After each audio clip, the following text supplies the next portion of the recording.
Chitrakoot nursing classes के अंदर आप सभी का स्वागत है। और आज हम आपको रेशनल सहित एमसीक्यू सॉल्व करवाएंगे। उससे पहले आप लोगों से सभी से रिक्वेस्ट है कि हमारे Chitrakoot nursing classes YouTube channel को लाइक करें, शेयर करें और सब्सक्राइब करें और बेल आइकॉन को प्रेस करें, जिससे आपको हमारे अपकमिंग वीडियोस की नोटिफिकेशन मिल सके। ठीक है, चलते हैं नेक्स्ट क्वेश्चन की तरफ। फर्स्ट क्वेश्चन है हमारा, the following device is used in cervical spinal cord injury. तो जो सर्वाइकल, किसी पेशेंट को सर्वाइकल कोड इंजुरी हुई है, ठीक है, उस पेशेंट को उस सर्वाइकल को स्पाइनल कोड्स को कौन सी डिवाइस यूज की जाती है। ठीक है, तो इसमें फर्स्ट जैसे इलियो जेरब जो डिवाइस है, ठीक है, इलियो जेरब जो डिवाइस है उसका जो यूज है एक्सटर्नल फिक्सेशन के लिए है। किसके लिए है? एक्सटर्नल फिक्सेशन के लिए है। एक्सटर्नल फिक्सेशन के लिए इसका यूज किया जाता है। लेकिन एक्सटर्नल फिक्सेशन किस चीज का एक्सटर्नल फिक्सेशन किया जाता है? जो बोन के अंदर फ्रैक्चर हुआ है, यानी जो एक्सट्रीमिटीज है, जैसे आपकी टिबिया बोन के अंदर अगर फ्रैक्चर हुआ है या आपका फिबुला बोन के अंदर फ्रैक्चर हुआ है, उस बोन को रीशेप में लाने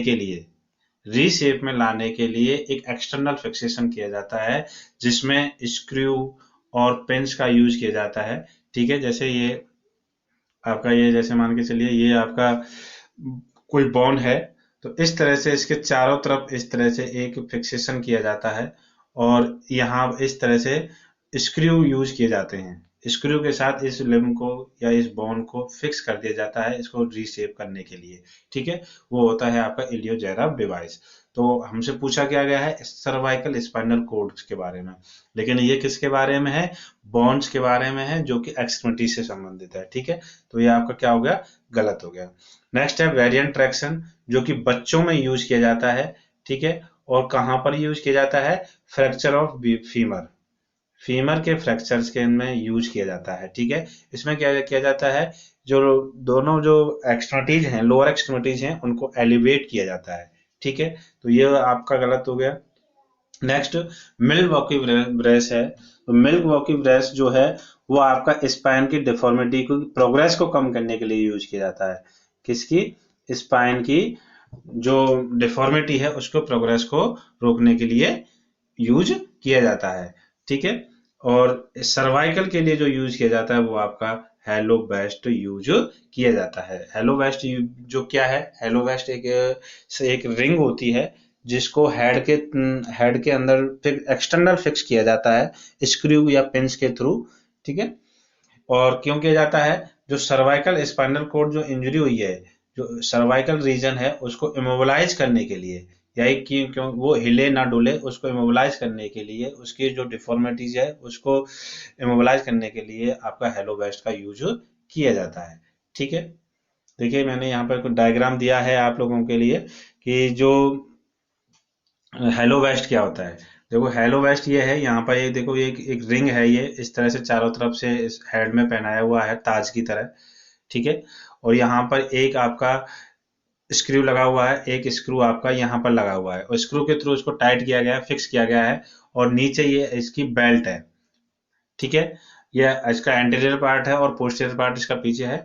तो ये जो इसके थ्रू इसको सपोर्ट मिलती है, और जो ये सर्वाइकल रीजन के अंदर जो इंजरी हुई है उसको इमोबिलाइज करने के लिए आपका हेलो वेस्ट का यूज किया जाता है। Immobilise and protect the cervical spine and neck after surgery and after surgery या आफ्टर इंजरी। जब कोई सर्जरी होती है या इंजरी के बाद सर्वाइकल इंजरी हो जाती है, उसको प्रोटेक्ट करने के लिए यूज किया जाता है। ठीक है, और पिन के थ्रू इसको अटैच किया जाता है। क्लियर? नेक्स्ट है आपका मिल्क वाव के। ठीक है, मिल्क वाक्यू में देखिए, मिल्क वाक्यू क्या है कि एस्टैब्लिश प्रिवेंट प्रोग्रेशन, ये प्रोग्रेस को प्रिवेंट करती है। किसकी? Deformities of the spine. Spine की जो डिफॉर्मिटीज हुई है उसको उसको प्रोग्रेस को रोकने के लिए, या प्रोग्रेस ना हो, आगे कोई डिफॉर्मिटी और ना बढ़े, इसलिए इसका मिल्क वाक्यू ब्रश का यूज किया जाता है। ठीक है, जैसे ये स्पाइनल कोड है, इसमें मैंने दिखाया है, और ये जैसे स्ट्रेट होता है इस तरह से स्पाइनल कोड, लेकिन यहाँ पर देखिए एक कर्व बना हुआ है। क्या बना हुआ है?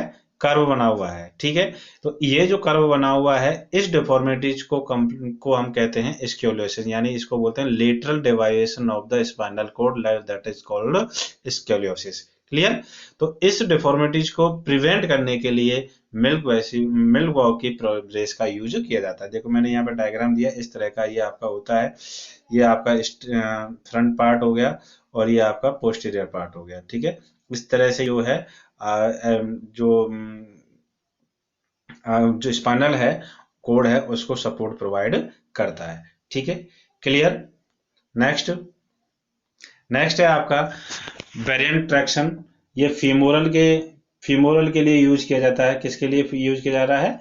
फीमोरल के लिए यूज किया जाता है, फीमोरल फ्रैक्चर के लिए, और कंजेनाइटल हिप डिसलोकेशन के लिए यूज किया जाता है। ठीक है, अंडर 2 इयर्स बच्चों में ये किया जाता है और दोनों लेगों में यूज किया जाता है। क्लियर? वेरिएंट ट्रैक्शन क्या होता है? कंप्लीट हो गया आपका। ये इस तरह से डायग्राम है, जैसे बेबी को क्या है, बेड पर इस तरह से लेटाया दिया जाता है, उसको इस तरह से, और ये जो बटक्स जो है आपकी ये एलिवेट रहता है। क्या रहता है? एलिवेट रहता है फ्रॉम बेड से इसको एलिवेट करते हैं और इस तरह से एक्सट्रीमिटीज को जो है एलिवेट कर दिया जाता है। ठीक है, क्लियर? ये आपका क्या हो गया? वेरिएंट ट्रैक्शन हो गया। क्लियर? समझ में आ गया आप सभी को? नेक्स्ट है आपका जैसे आपका एलियो जेराफ डिवाइस। ये एलियो जेराफ डिवाइस मैंने बताया था कि इस तरह से उसको चारों तरफ से कवर किए हुए रखते हैं। तो ये एक्सटर्नल डिवाइस है, देखिए एक यहाँ पर हो गया, ये हो गया, एक ये हो गया, और ये आपको जो दिखाई दे रहा है ये क्या है? ये पेन्स हैं, और इनको अंदर जो क्या है, इनको पेन के थ्रू इसको फिक्स किया गया है। किसके थ्रू फिक्स किया गया है? पेन के थ्रू फिक्स किया गया है। ठीक है, देखिए external fixation used in orthopaedic surgery. ठीक है, टू लेंथन और रीशेप ऑफ लिम्ब बोन्स। जो लिम्ब बोन है उनको रीशेप करने के लिए ये एक्सटर्नल फिक्सेशन किया जाता है। ठीक है, क्लियर? आपको समझ में आ गया कि वेरिएंट ट्रैक्शन क्या होता है, एलियोजेरफ डिवाइस क्या होता है, आपका हेलो वेस्ट कहाँ यूज किया जाता है, और मिल्क वॉकी आपको बैलेंस जो है डिवाइस जो है कहाँ यूज किया जाता है। क्लियर? नेक्स्ट क्वेश्चन है आपका antidote use to control bleeding after overdose of heparin. ठीक है, यहाँ एंटीडोट के बारे में पूछा गया है। किसके बारे में पूछा गया है? एंटीडोट के बारे में पूछा गया है। किसके एंटीडोट के बारे में पूछा गया है? हेपेरिन के में। किसके एंटीडोट के बारे में पूछा गया? हेपेरिन। ठीक है, हेपेरिन, कोई पेशेंट हेपेरिन ले रहा था, अब उसके ओवरडोज की वजह से क्या हो गया, उसको ब्लीडिंग होने स्टार्ट हो गई है। तो उस ब्लीडिंग को हमें कंट्रोल करना है, यानी हेपेरिन का कौन सा एंटीडोट होता है। ठीक है, देखिए सबसे पहले हम पढ़ते हैं मेथार्जिन। मेथार्जिन का क्या है? मेथार्जिन क्या करती है कि जो यूट्रेन कॉन्ट्रैक्शन होते हैं, यूट्रस के जो कॉन्ट्रैक्शन होते हैं, या जो टोन होती है, ठीक है, और जो रेट होती है उसको क्या करती है? इंक्रीज करती है। ठीक है, यूट्रस की टोन और रेट को क्या करती है? इंक्रीज करती है। तो यहाँ पर इसका ब्लीडिंग से, हेपेरिन के होने वाली ब्लीडिंग के कंट्रोल करने से कोई भी संबंध नहीं है, इसलिए गलत हो गया। नेक्स्ट है आपका वारफेरिन। नेक्स्ट क्या है? वारफेरिन। ठीक है, जो वारफेरिन जो होता है वो आपका ब्लड क्लॉट से प्रिवेंट करती है। किससे प्रिवेंट करती है? ब्लड क्लॉट से प्रिवेंट करती है। ठीक है, ब्लड को क्लॉट होने से प्रिवेंट करती है। ठीक है, ये तो सही है कि ब्लीडिंग को रोक रही है, ब्लड क्लॉट से प्रिवेंट कर रही है, लेकिन क्या करता है, ये यूज की जाती है मोस्टली आपके जैसे डीवीटी है। ठीक है, डीवीटी के अंदर किया जाता है, जैसे वहां ब्लीडिंग होना स्टार्ट है उसके अंदर वारफेरिन को, यानी ब्लड को पतला करने के लिए यूज की जाती है ये। नेक्स्ट, यहाँ पर भी इसका कोई रोल नहीं है। प्रोटामाइन सल्फेट, ये आपका हेपेरिन का क्या है? एंटीडोट है। प्रोटामाइन सल्फेट क्या है? हेपेरिन का एंटीडोट होता है प्रोटामाइन सल्फेट जो है। और कैल्शियम ग्लूकोनेट जो है, कैल्शियम की जब बॉडी के अंदर कमी हो जाती है उसके दौरान यूज किया जाता है। कैल्शियम ग्लूकोनेट जो है हाइपोकैल्सीमिया के कंडीशन में यूज किया जाता है। मेथार्जिन यूट्रस की टोन और रेट को इंक्रीज करने के लिए यूज किया जाता है। वारफेरिन ब्लड क्लॉट के लिए यूज किया, प्रिवेंट करने के लिए यूज किया जाता है, फॉर एग्जांपल आपका डीवीटी। और प्रोटामाइन सल्फेट जो है हेपेरिन का एंटीडोट होता है। क्लियर? देखो यहाँ पर मैंने इसका रेशनल दिया हुआ है। वो हेपेरिन क्या है, इसको पेरेंटली यूज किया जाता है हेपेरिन को, ये ध्यान रखना है। दूसरा, ये इम्पोर्टेंट क्वेश्चन है, इसलिए आप लिख लेना। इसमें से एक कोई किसी ना किसी एग्जाम में या कोई किसी भी एंटीडोट पूछा, बहुत सारे एंटीडोट पूछे गए हैं, तो मैंने जो है उसमें जो इम्पोर्टेंट मुझे लगा वो मैंने इसमें रखे हैं। तो आपका हेपेरिन जो है एंटी कोगुलेंट होती है, ठीक है, एंटी प्लेटलेट्स होती है, और इसके जो साइड इफेक्ट्स हैं वो ब्लीडिंग, अगर ओवरडोज हो जाएगा तो ब्लीडिंग होगी, और थ्रोम्बोसाइटोपेनिया हो जाएगी, इन प्लेटलेट्स की क्या हो जाएगी, कमी हो जाएगी, ठीक है। तो प्लेटलेट्स की कमी हो जाएगी तो ब्लीडिंग ऑटोमेटिक होना स्टार्ट हो जाती है। अब इसका जो प्रोटामाइन सल्फेट है वो क्या है, एंटीडोट है इसका, antidote of heparin. Protamine sulphate क्या है, एंटीडोट ऑफ हेपेरिन ओवरडोज, ठीक है, क्लियर, ठीक है। यूज किया है मोस्ट कॉमनली आफ्टर, इसका कार्डियक और वास्कुलर सर्जरी के बाद यूज किया जाता है। जैसे कोई वास्कुलर कार्डियक सर्जरी हुई है, वास्कुलर सर्जरी होनी है, उस दौरान प्रोटामाइन सल्फेट का यूज किया जाता है। ऑनसेट ऑफ एक्शन, ये 5 मिनट में अपना जो है असर करना स्टार्ट कर देती है, ठीक है, अपना जो इफेक्ट है वो 5 मिनट के अंदर अंदर स्टार्ट कर देती है। और साइड इफेक्ट क्या है, ब्रोंको कंस्ट्रक्शन करती है और ब्रेडी कार्डिया करती है, क्लियर। नेक्स्ट आपका कैल्शियम ग्लूकोनेट है। कैल्शियम ग्लूकोनेट जो है हाइपोकैल्सिसीमिया की कंडीशन में यूज किया जाता है, जब बॉडी के अंदर कैल्शियम की कमी हो जाती है, उस कंडीशन में कैल्शियम ग्लूकोनेट का यूज किया जाता है, clear. Methergine use to control bleeding from uterus, uterus से ब्लीडिंग को कंट्रोल करने के लिए यूज किया जाता है। और increase tone rate and contraction of uterus, uterus के कॉन्ट्रैक्शन को, रेट को, टोन को इंक्रीज करने के लिए यूज किया जाता है। वारफेरिन का जो अदर नेम है कॉमेडियन बोलते हैं इसको, कॉमेडिन। और prevent blood clot such as deep vein thrombosis, यानी डीवीटी, ठीक है, डीप वेन थ्रोम्बोसिस के अंदर इसका यूज किया जाता है, क्लियर हो गया आपको। नेक्स्ट क्वेश्चन तब चलते हैं, recommended volume of administration by deltoid, ठीक है, यहाँ पे डेल्टोइड इंजेक्शन है, ठीक है, उसमें कितनी वॉल्यूम का यूज किया जाता है। जब डेल्टोइड इंजेक्शन हम किसी पेशेंट को लगाते हैं तो कितना वॉल्यूम का यूज किया जाता है, इसके बारे में यहाँ पर पूछा है। तो जो सबसे पहले जैसे 0.5 to 1.10 ml है, ठीक है, दूसरा है अप टू 3 ml है, तीसरा है आपका 2 ml है, और थर्ड है अप टू 1 ml, ठीक है। तो डेल्टोइड जो इंजेक्शन हम यूज करते हैं उसमें up to 1 ml amount use करते हैं। कितना अमाउंट यूज करते हैं, अप टू 1 ml जो है हम डेल्टोइड इंजेक्शन के अंदर यूज करते हैं, ठीक है। अच्छा ये बताइए, जो डेल्टोइड जो यू है आपका, ठीक है, अब आईएम में कितना करते हैं, तो आईएम में जो हम यूज करते हैं अप टू 3 ml, आईएम में कितना करते हैं, अप टू 3 ml, ये आपका हो गया डेल्टोइड, ठीक है। अब आता है आपका जैसे सबक्यूटेनियसली कितना यूज करते हैं, हाइपोडर्मली कितना यूज करते हैं, तो वो आपका करते हैं 0.5 से 1 ml, ठीक है, कितना करते हैं 0.5 से 1.0 ml जो है वो हम आपका एससी में करते हैं, ठीक है। अप टू 3 ml करते हैं आईएम में, अप टू 1 ml करते हैं हम आपका डेल्टोइड में, क्लियर हो गया। तो यहाँ पर इसमें देखो कुछ दिया हुआ है, इंट्राडर्मली हम 0.1 ml यूज करेंगे, एंगल जो होता है 10 से 15 डिग्री का एंगल यूज करते हैं, साइड जो होती है inner aspect of four arm use करते हैं, और कहाँ कौन मोस्टली कब यूज किया जाता है इंट्राडर्मली, ट्यूबरकुलिन टेस्ट करते हैं तब, एलर्जी का टेस्ट करते हैं तब, और ड्रग सेंसिटिविटी टेस्ट करते हैं, उस दौरान हम जो है इंट्राडर्मली इंजेक्शन का यूज करते हैं, ठीक है।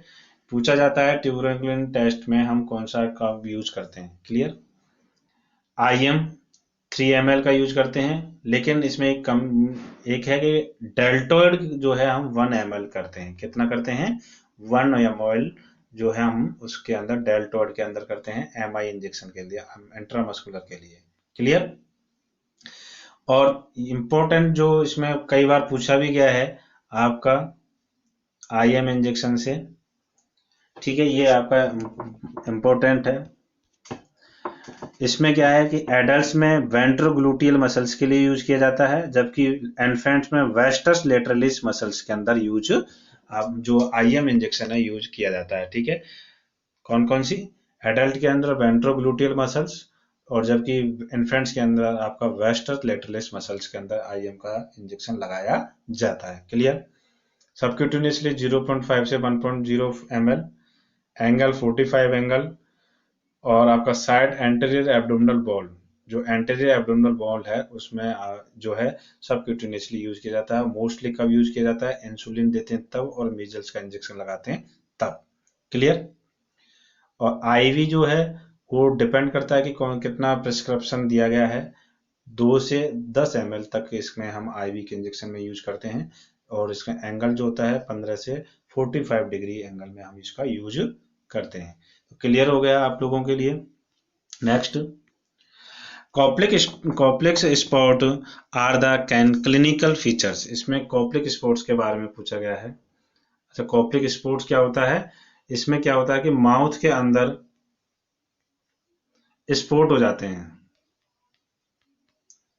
माउथ के अंदर स्पॉट हो जाते हैं, व्हाइट कलर के जो स्पॉट हैं वो माउथ के अंदर हो जाते हैं, उसको हम कॉप्लिक स्पॉट बोलते हैं। तो कौन सी कंडीशन में इनमें से माउथ के अंदर स्पॉट होते हैं? देखिए, आपका रूबेला है, रेसिस होते हैं लेकिन बॉडी के अंदर होते हैं, माउथ में नहीं होते हैं। ठीक है, इसको जो रूबेला रूबेला के अंदर कहाँ होते हैं? बॉडी के अंदर होते हैं, और इसको हम जर्मन मीजल्स भी बोलते हैं। रूबेला को क्या बोलते हैं? जर्मन मीजल्स भी बोलते हैं। पर्ट्यूसिस है, इसमें कफिंग होती है, यानी खांसी आती है पेशेंट को, और इसको हम हुपिंग कफ भी बोलते हैं। मोस्ट इम्पोर्टेंट, मोस्ट इम्पोर्टेंट है, आपको हुपिंग कफ भी बोलते हैं। इसको क्या बोलते हैं? Whooping cough. इसके अलावा इसको 100 डे कफ बोलते हैं, 100 डे कफ बोलते हैं। ठीक है, नेक्स्ट चिकन पॉक्स है, जो कि वेरिसूला से, ये तो आप सब जानते ही हैं, वेरिसेला जूस्टर की वजह से होता है।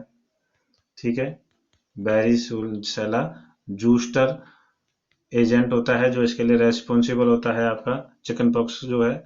और चिकन पॉक्स के अंदर जो रेसेस होते हैं सबसे पहले ट्रंक के अंदर होते हैं। कहाँ होते हैं? ट्रंक के अंदर होते हैं। ठीक है, और ट्रंक के बाद एंटीरियर ट्रंक पे होते हैं, और ट्रंक के बाद आपका नेक पे होते हैं, और नेक के बाद आपका फेस पे आपके रेसेस जो हैं सब होते हैं। ठीक है, चिकन पॉक्स में रेसेस कहाँ होते हैं? सबसे पहले ट्रंक में होते हैं, then neck, then face. Clear?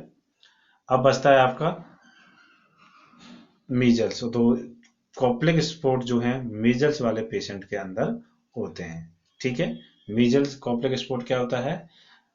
Spot in mouth या अल्सर इन माउथ। ठीक है, क्लियर? नेक्स्ट इसमें ये मैंने बताया गया है मीजल्स, इसको हम रूबियोला भी बोलते हैं, और इंग्लिश मीजल्स भी बोलते हैं। पैरामाइक्सो वायरस की कमी के से होता है। कौन से वायरस की वजह से होता है? पैरामाइक्सो वायरस की वजह से। इंक्यूबेशन पीरियड 10 से 14 दिन होता है इसका, इंक्यूबेशन पीरियड 10 से 14। इसमें high fever, sneezing, conjunctivitis, red macular rashes, Koplik spot. ठीक है, ये सब इसके साइनम सिम्टम्स हैं। वैक्सीनेशन आप सबको पता ही है कि 9 मंथ पर मीजल्स का वैक्सीनेशन किया जाता है, और जो डोज देते हैं 0.5 ml दिया जाता है। इसमें एमएमआर जो स्ट्रिक्टली कॉन्ट्राइंडिकेशन होता है प्रेग्नेंट वुमेन के लिए, प्रेगनेंसी में हम एमएमआर को नहीं लगाते हैं। पर्ट्यूसिस, कॉल्ड हुपिंग कफ, ठीक है, और 100 डे कफ इसको बोला जाता है। इसका जो एजेंट है वो है आपका बोर्डेटेला पर्ट्यूसिस। बोर्डेटेला पर्ट्यूसिस जो है इसका एजेंट होता है। इंक्यूबेशन पीरियड है इसका 7 से 14 दिन। साइनम सिम्टम्स हैं कफ इन नाइट एंड स्नीजिंग होती है इसको।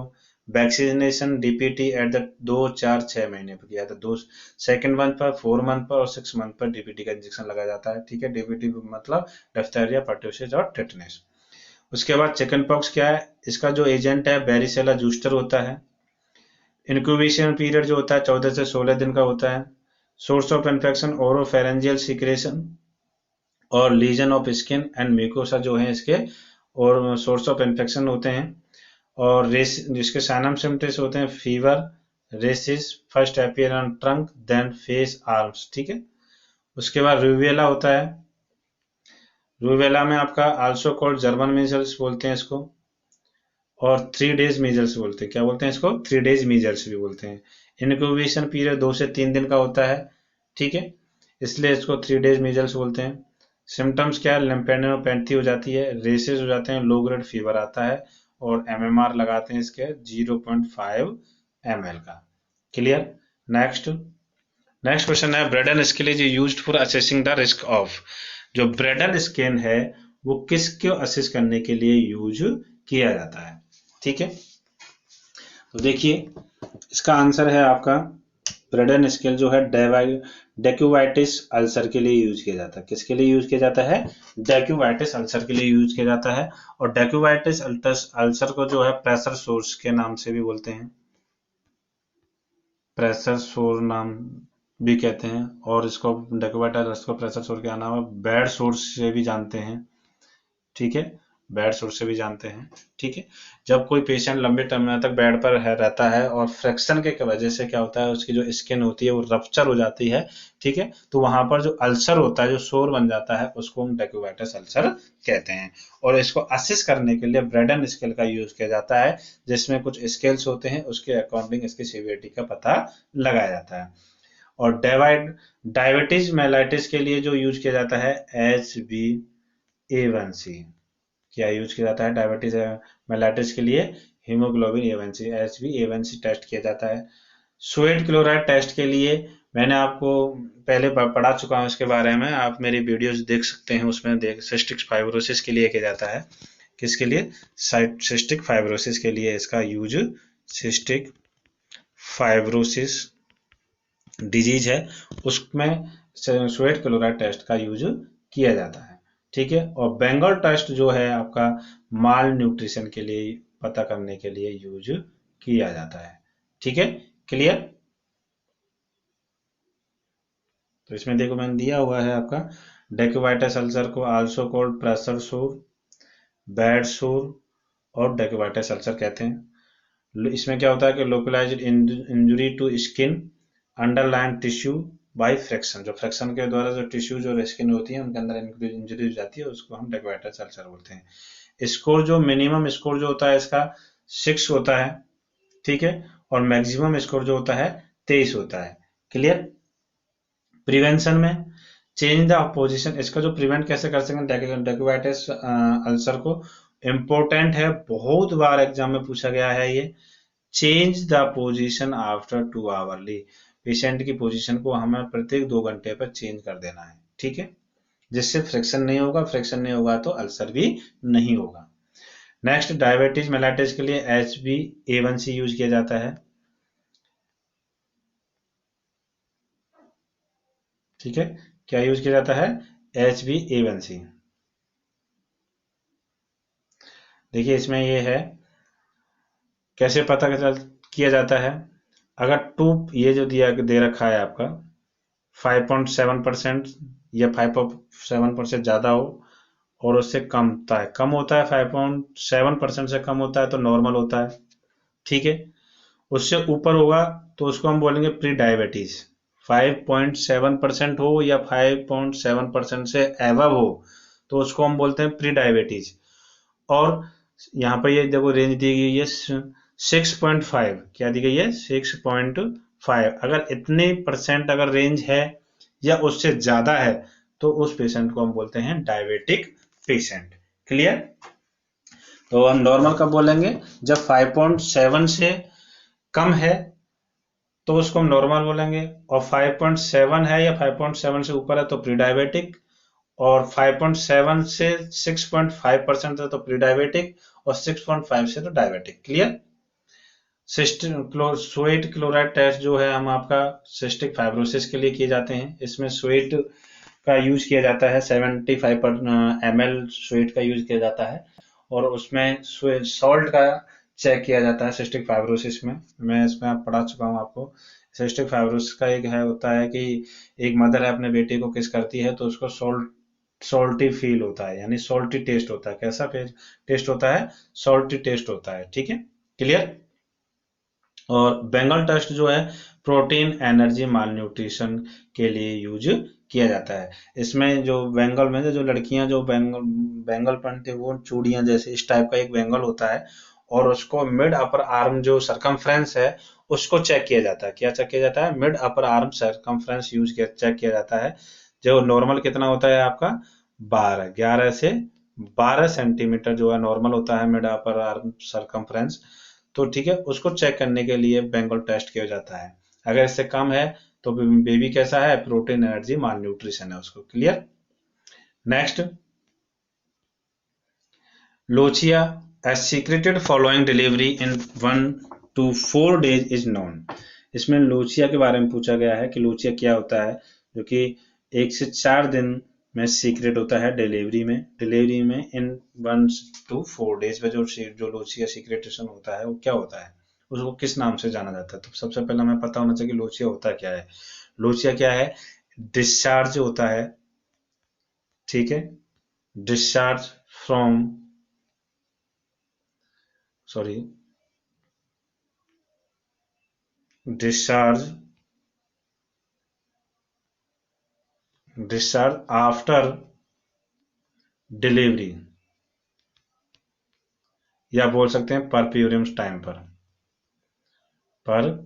टाइम पर जो डिस्चार्ज होता है वेजाइना के थ्रू, उसको हम लोचिया बोलते हैं। क्लियर? ठीक है। तो अब ये पूछ रहा है कि जो 1 से 4 दिन यानी स्टार्टिंग में 1 से 4 दिन के दौरान जो डिस्चार्ज हो रहा है उसको किस नाम से जाना जाता है। ठीक है, तो जो उसको नाम से जाना जाता है वो है आपका लोचिया रुब्रा। राइट आंसर आपका क्या जाएगा? Lochia rubra. ठीक है, जो कि 1 से 4 दिन डिलीवरी के बाद 1 से 4 दिन में जो डिस्चार्ज होता है उसको लोचिया रुब्रा बोलते हैं। लोचिया सेरोसा जो है वो आपका 5 से 9 दिन बाद आपका डिस्चार्ज होता है। और लोचिया एल्वा जो है आपका 10 से 15 दिन बाद चेंज डिस्चार्ज होता है। यानी पहले 1 से 4 दिन में तो आपका लोचिया रुब्रा होगा, 5 से 9 दिन में आपका लोचिया सेरोसा होगा, और लोचिया एल्वा जो है 10 से 15 दिन में आपका सीक्रेशन होता है, उसको हम लोचिया एल्वा बोलते हैं। नेक्स्ट, और लोचिया ल्यूकोरिया क्या होता है? ये एक थिक व्हाइटिश डिस्चार्ज होता है, ठीक है, थिक व्हाइटिश डिस्चार्ज होता है, जो कि ड्यू टू इन्फेक्शन, यानी कोई जब इन्फेक्शन हो जाता है उस इन्फेक्शन के कारण वैजाना से थिक व्हाइटिश फ्लूइड का डिस्चार्ज जो है ल्यूकेरिया कहलाता है। क्लियर? तो आपका राइट आंसर क्या जाएगा? आपका लोचिया रुब्रा होता है। ठीक है, तो इसमें लोचिया रुब्रा हो गया।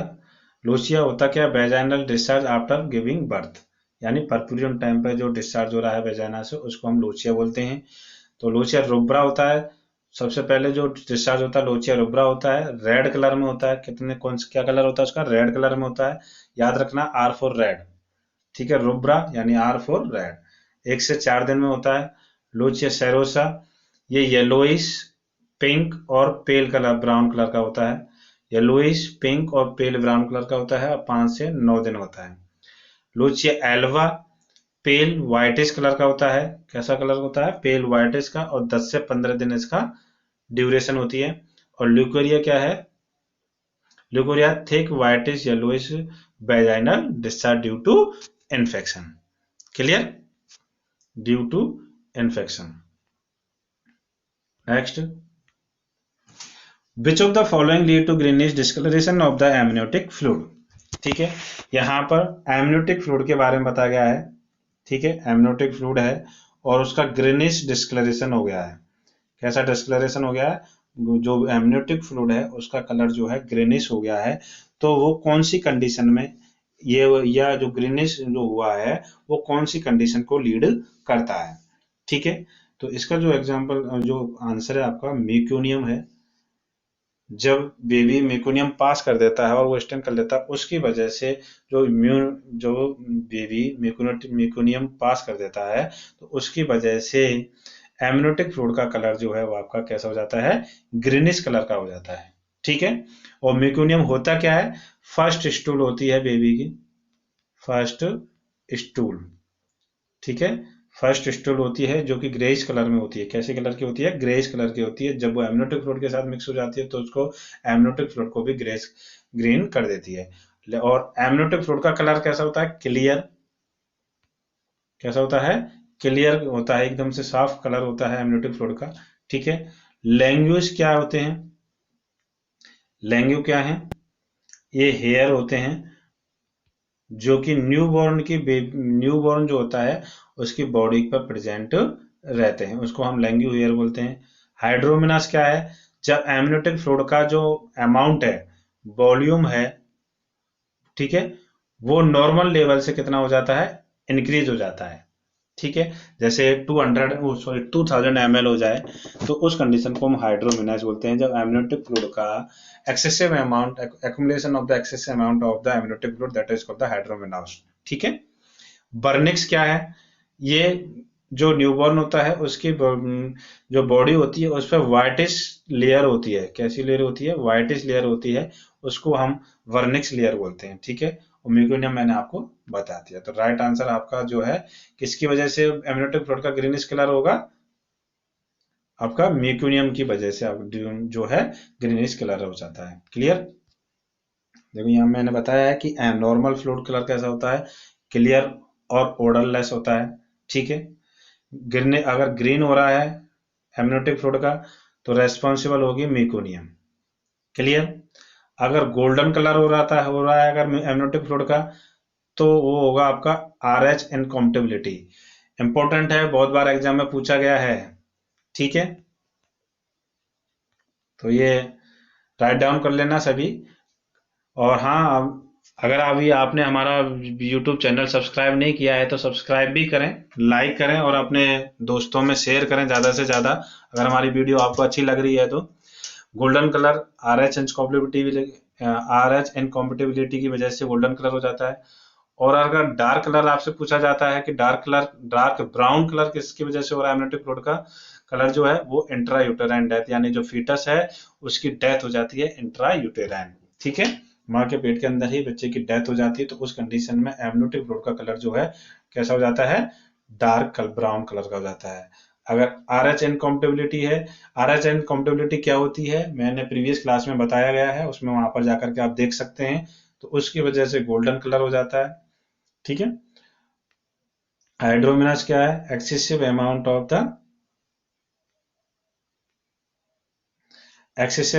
The amniotic fluid. जब एमनियोटिक फ्लूइड 2000 ml से ज्यादा हो जाए उसको हम हाइड्रोमिनास बोलते हैं। क्लियर? बाकी प्रेगनेंसी के टाइम पे ये 1000 ml तक पहुंच जाता है, लेकिन जब डिलीवरी होने वाली होती है यानी 33 वीक्स के बाद ये है 600 से 800 ml इसका एवरेज रहता है। Normal amount 500 ml, but it's increase during pregnancy up to 1000 ml। Clear? Next, sorry, if patient has irrational, एक पेशेंट है और उसको इरेशनल फियर हो रहा है, यानी बिना कोई वजह के उसको डर लग रहा है, कोई वजह नहीं है, फालतू में डर रहा है, of eating in company of other, दूसरे लोग जो हैं वो कंपनी में उनके साथ खाना खाने में डर रहा है बेचारा, बस फालतू में, उसको हम क्या कहेंगे? उसको हम कहते हैं, देखिए, सोशल फोबिया। क्या बोलते हैं उसको? सोशल फोबिया बोलते हैं। क्या बोलेंगे उसको? सोशल फोबिया बोलते हैं। जब किसी पेशेंट को अपनी सोसाइटी में डर लगता है या सोसाइटी में जाने से डर लगता है, उसको सोशल फोबिया बोलते हैं। जैसे क्या होता है कि स्टेज पे परफॉर्मेंस करने से डर लगता है, ठीक है, किसी शादी समारोह में कि सबके साथ बैठने में डर लगता है या सबके साथ बात करने में डर लगता है, उसको हम बोलते हैं सोशल फोबिया। ठीक है। एक्रोफोबिया, जो एक्रोफोबिया है उसमें ये है आपका हाइट से डर लगता है। किससे डर लगता है? हाइट से डर लगता है एक्रोफोबिया के अंदर। जब कोई पेशेंट है और वो जब जैसे मान के चलिए कि पहाड़ पर चला गया तो उसको वहां से डर लगेगा। ठीक है। यानी जितना वो ऊंचाई पर जाएगा उसको उतना ही डर लगना स्टार्ट हो जाएगा। नेक्स्ट है आपका एगोराफोबिया। एगोराफोबिया क्या है? इसको ओपन प्लेस पर डर लगता है। किस पर डर लगता है? ओपन प्लेस पर डर लगता है। इसमें क्या होता है कि जो पेशेंट होता है एगोराफोबिया का, उस वो ओपन प्लेस पर जाने से डर लगता है, यानी भीड़ भाड़ एरिया है, जैसे मान के चलो भीड़ भाड़ एरिया हो रही है, लेकिन उसके घर वालों से दूर है, वहां उसका कोई घर वाला नहीं है, कोई दोस्त नहीं है, कोई यानी उसकी कोई हेल्प करने वाला नहीं है, उस कंडीशन में उसको डर लगता है, उस कंडीशन को हम बोलते हैं एगोराफोबिया। यानी वो सोचता है कि भाई मैं यहाँ पर चला गया, अगर मुझे कुछ हो गया तो मेरी कोई हेल्प करने वाला नहीं है। और एल्गोफोरिया का मतलब हुआ है पेन से डर लगना। किससे डर लगना? पेन से। पेशेंट को पेन से डर लगता है। क्लियर हो गया? तो सोशल फोबिया क्या है? Irrational fear of activities. कोई भी एक्टिविटीज करने से डर लगना इरेशनल फियर होता है। जैसे पब्लिक परफॉर्मेंस, पब्लिक में कोई परफॉर्मेंस करना, स्टेज परफॉर्मेंस करना, ठीक है। बारात, जैसे बाराती होते हैं ना, डांस करते रहते हैं बहुत से, तो वो मस्ती में डांस करते हैं, और एक होता है जो किनारे चलता रहता है, उसको खींच खींच के लाते हैं, लेकिन वो डांस ही नहीं करता है, उसको डर लगता है, उसको बोलते हैं सोशल फोबिया। या बोलेगा कि उसको लगता है कि यार मैंने अच्छा डांस नहीं किया तो सब मेरा मजाक उड़ाएंगे, ठीक है। तो वो अपनी बेइज्जती से उसको डर लगता है, तो उसको बोलते हैं social phobia. Next acrophobia, height से डर लगता है, ठीक है। एल्गोफोबिया पेन से डर लगता है, और एगोराफोबिया इम्पोर्टेंट है ये लगता है आपका ओपन प्लेस से डर लगता है एगोराफोबिया। पब्लिक प्लेस यानी place away from familiar setting और होम, अपने घर या फैमिलियर सेटिंग से जो कोई जो स्थान दूर होता है उससे उसको डर लगता है, ठीक है। रेलवे स्टेशन पे पहुंच गया, अब रेलवे स्टेशन पे डर रहा है कि अगर उसको कुछ हो गया तो उसकी हेल्प करने के लिए यहाँ पर उसका कोई घर वाला नहीं है, कोई फैमिली नहीं है, कोई मम्मी पापा नहीं है, ठीक है।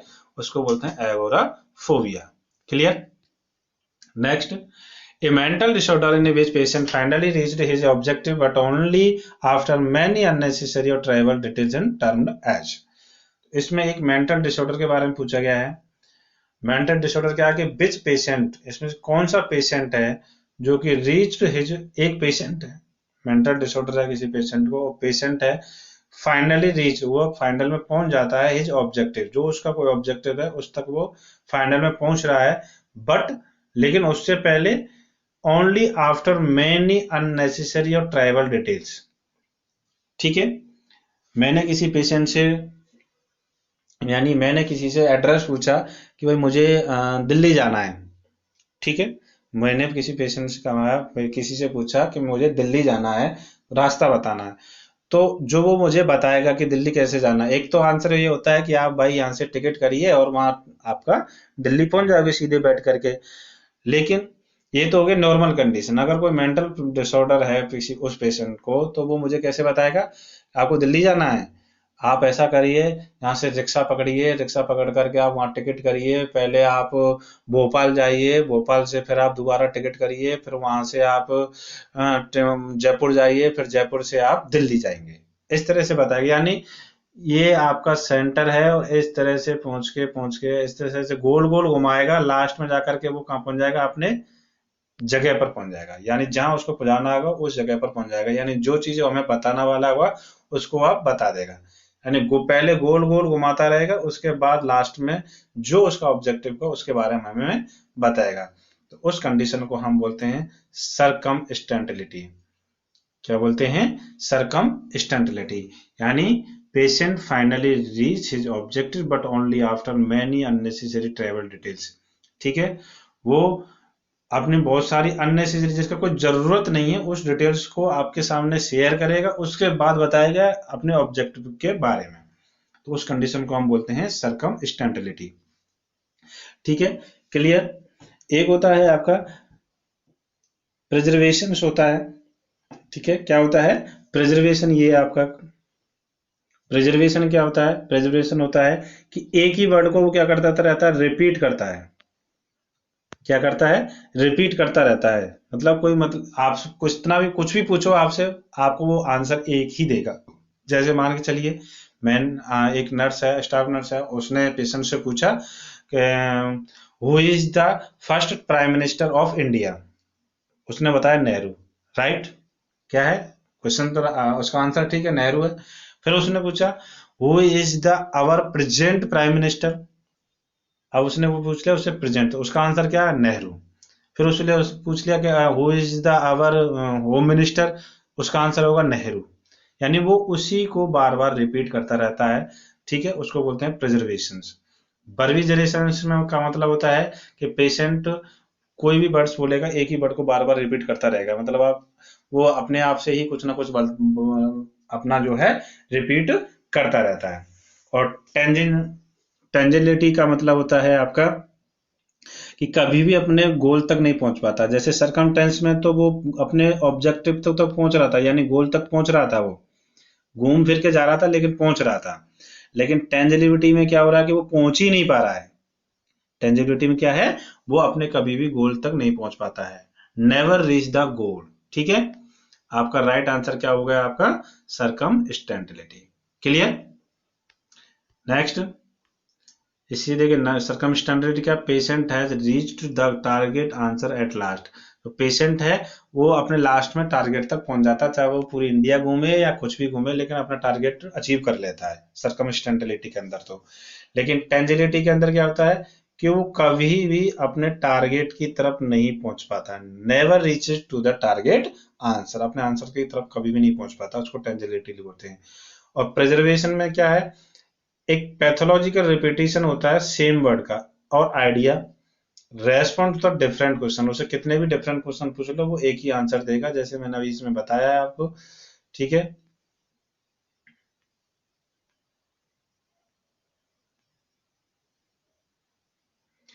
इसमें बताया है कि नर्स पूछती है कि who is the prime minister, first prime minister, उसने बोला नेहरू।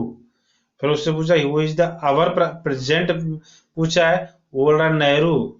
और उससे अगर प्रधान उसके मुख्यमंत्री के बारे में पूछ ले तब भी वो क्या बताएगा, नेहरू। उस कंडीशन को बोलते हैं, यानी डिफरेंट क्वेश्चन का सेम आंसर, उसको बोलते हैं प्रिजर्वेशन, ठीक है। और बर्बिजरेशन का मतलब रिपीटिशन ऑफ वर्ड, वो वर्ड्सों को रिपीट करता रहता है, जैसे जैसे आपका मान के चलो go go go, no no no no, yes yes, इस तरह से, ठीक है। Clear. Next, absence of bowel sound and abdominal distension. Bowel sound का एब्सेंस हो जाना, एब्डोमिनल डिस्टेंस हो जाना after abdominal surgery. Abdominal surgery हुई है उसके बाद वाउल साउंड क्या हो गए, एब्सेंट हो गए हैं पेशेंट के, ठीक है। और एब्डोमिनल डिस्टेंशन हो गया है। तो ये किस कंडीशन को इंडिकेट करता है, ठीक है।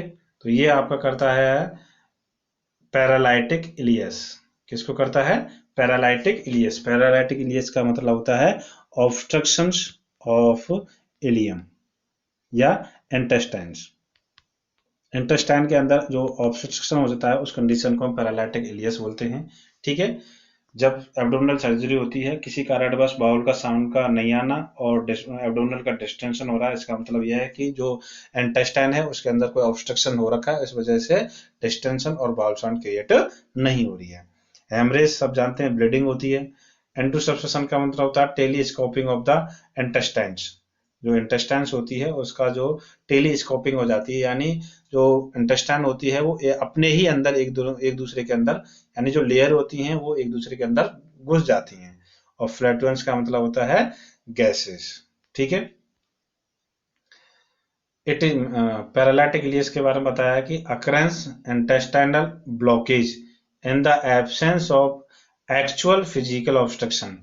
जो ब्लॉक इंटेस्टाइनल होता है उसके अंदर फिजिकल ऑब्स्ट्रक्शन होता है, एक temporary paralysis of portion of the intestine occurrence of the abdominal surgery. Surgery के बाद यहाँ एक पैरालिसिस हो जाता है, यानी ब्लॉकेज हो जाता है, उस कंडीशन को हम पैरालाइटिक इलियस बोलते हैं। तो क्लियर। यहाँ पर हमारी क्लास जो है खत्म होती है। तो आप सभी से दोबारा से रिक्वेस्ट है कि हमारी वीडियो जो है अच्छी लगी हो तो आपको हम ज़्यादा से ज़्यादा लाइक करें और अपने दोस्तों में शेयर करें और सब्सक्राइब करें अगर आपने अभी तक सब्सक्राइब नहीं किया है तो, ठीक है। Thank you.